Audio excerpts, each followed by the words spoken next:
Besides, the man's marriage is miserable. If the affair comes out, he won't be too devastated. I think my aunt is just deeply insecure, and that's why she pushes this lifestyle onto others, especially me. You see, I'm a tomboy of sorts. I don't place much attention on my looks. I don't care for expensive clothes and makeup the way she does, and I am sort of chubby.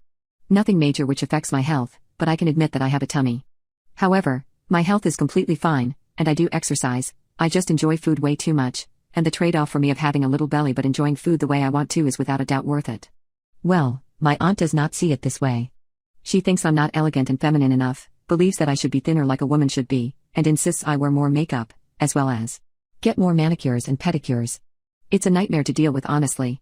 It's especially frustrating when the holidays come around, and this is for 2 reasons. 1. She always has to comment about my weight, and no amount of my parents telling her to cut it out will make her stop badgering me about the fact that I'm a tomboy. The second reason is that her gifts are about as insensitive as I can think of. I don't remember the last time that she got me something that was not a makeup set, some sort of diet or healthy recipes book, or anything along those lines. It really does annoy me, but it's almost a weird tradition at this point. Well, this Thanksgiving was when she had really crossed the line. Recently, I was diagnosed with diabetes, and this has completely changed my life around. I can no longer enjoy the foods I would like to as much as I want to, have to constantly cater my life around being diabetic, and have even slumped into a somewhat depression because of this.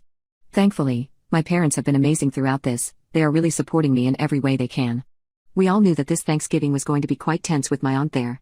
She was definitely going to comment on the fact that I'm not having dessert, and that is when I would have to ultimately tell her what has happened. Due to this, my parents decided to try get ahead of the curve, and tell her themselves with my blessing to do so. The day before Thanksgiving they drove down without me, and when they came home they told me that my aunt seemed receptive to this news, and did not make a big deal of it. This really surprised me, and I almost actually believed her. When Thanksgiving came around the next day, we all gathered at our house to celebrate. The dinner went without a hitch for the most part. My aunt did not make any comments about me. She did talk about herself a lot, which is expected. However, she is an egomaniac. Apparently she got another plastic operation done. Since the last time I saw her, which was just 3 months ago, everything was fine until we had dessert after dinner. My aunt simply couldn't help herself. Her and I were the only people not eating dessert, and she looked at me and told me, "All the years of eating like crap caught up to you, huh? I told you this was going to happen, bet you regret it now." Now, I'm not one to cry, especially in front of my family, but this day was a reminder that my life was never really going to be the same, and so I was already feeling quite down. Add to that, my aunt's awful comment about it made me break down and cry. My parents shot up and asked her what was that all about. They told her not to do this, and she just can't ever listen and not comment about her weight. She tried to defend herself saying, "I mean, I'm not wrong." This caused my dad to explode even more and tell her to get out.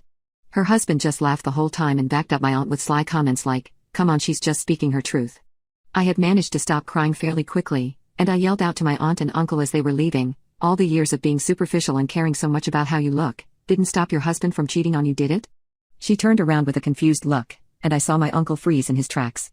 My father, not wanting to deal with the upcoming mess, just ushered them out and told them not to contact us until they are ready to apologize.